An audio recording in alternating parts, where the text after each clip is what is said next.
তোমার নাম তুমি বলতে যাচ্ছিলা, নাম কি বলো? খাদিজা আক্তার। আচ্ছা, বয়স 24। কোথা থেকে আসছো বলো? ব্রাহ্মণবাড়িয়া থেকে। আচ্ছা, তুমি বলতেছিলে যে ম্যাম আমার বিয়ে হয়েছে 5 বছর, হাজব্যান্ড হচ্ছে বিদেশ থাকে, তো বাচ্চার জন্য সবাই অস্থির হয়ে গেছে, আমাকে একটু ভিডিও বানাই দেন যাতে আমার শ্বশুর বাড়ি থেকে শুরু করে সবাই বুঝতে পারে যে আমার কী প্রবলেম কিংবা কেন বাচ্চা হচ্ছে না, তাই তো? তো তোমাদের বিয়ে 5 বছর হলেও তোমরা স্বামী বিদেশ থাকে, যেহেতু স্বামী স্ত্রী থাকার সুযোগ হয়েছে প্রথম 6 মাস, পরে 1.5 বছর, টোটাল 5 বছরের মধ্যে 2 বছর থেকেছ, 3 বছর কিন্তু থাকাই হয় না তোমাদের, বুঝতে পারছো?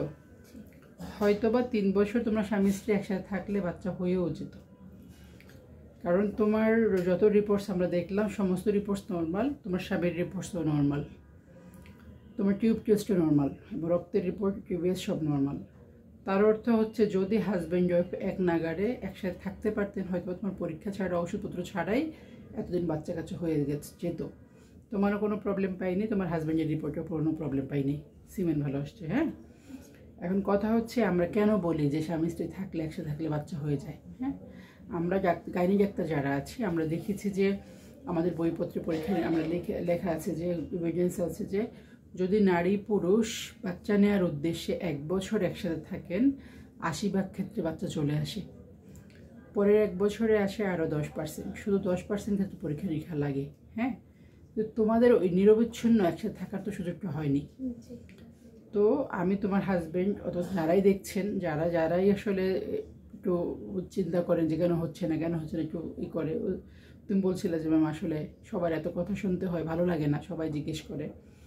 আমি সবাইকে বলবো হয় ওনারা যদি স্বামী স্ত্রী একসাথে থাকতেন বাচ্চা হয়েই যেত এতদিন হয়তো বা। হ্যাঁ, শুধুমাত্র একসাথে থাকার সুযোগ হচ্ছে না দেখে হচ্ছে না।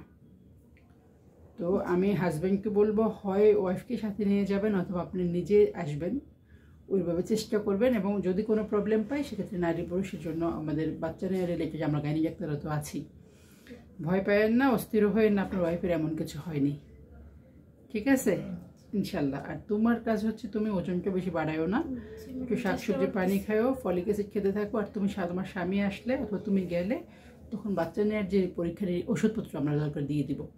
তুমি যদি দেশের বাইরে যাও তাহলে তুমি যাওয়ার আগে নিয়ে যাবা, এসে আর তোমার স্বামী যদি আসে স্বামী এসেও আবার আমার কাছে আসবা, ঠিক আছে?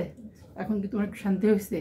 তুমি চেম্বারে ঢুকেই বলতেছিলাম ম্যাম আমাকে একটু ভিডিও করে দেন যাতে একটু সবাই বোঝে যে আমার অত বেশি সমস্যা নাই, আমার আসলে কথা শুনতে শুনতে ভালো লাগছে না, যে তোমার একার সিনারিও না, যারাই বাচ্চা নিতে চান তাদের প্রত্যেকেরই সেম কাহিনী। দেখা যায় যাদের বাচ্চা লাগবে তারা অত অস্থির না হলেও আশেপাশের লোকজন এতই অস্থির করে মনে হচ্ছে যেন বাচ্চা হলে তারাই বেশি খুশি পায়। আসলে বাবা মার চেয়ে তো বেশি খুশি পৃথিবীর কেউ হওয়া সম্ভব না বাচ্চা হলে, আবার বাচ্চা যদি নাও হয় সেক্ষেত্রে বাবা মার চেয়ে তো কষ্ট কেউ পাওয়ার কথা না।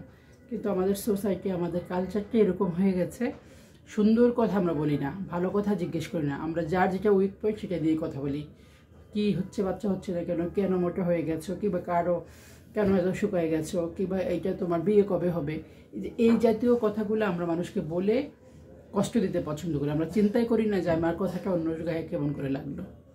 তো ঠিক আছে, তুমি যদি মন খারাপ করো না, একজন ডাক্তার হিসেবে আমার কাছে মনে হয় যে তোমার রিপোর্ট ভালো আছে, তোমরা স্বামী স্ত্রী একসাথে থাকলে বাচ্চা হবে, ঠিক আছে? এবং যারাই শুনছেন তাদের সবার জন্য আমার এই বার্তাটা, এবং একাও না, যারাই এই ধরনের পেশেন্ট আছেন, যারা এরকম বাচ্চা চাচ্ছেন হয়তো বা হচ্ছে না, সময় লাগছে, তাদের প্রত্যেকের প্রতি আমাদের আসলে সহমর্মী আচরণ করা উচিত।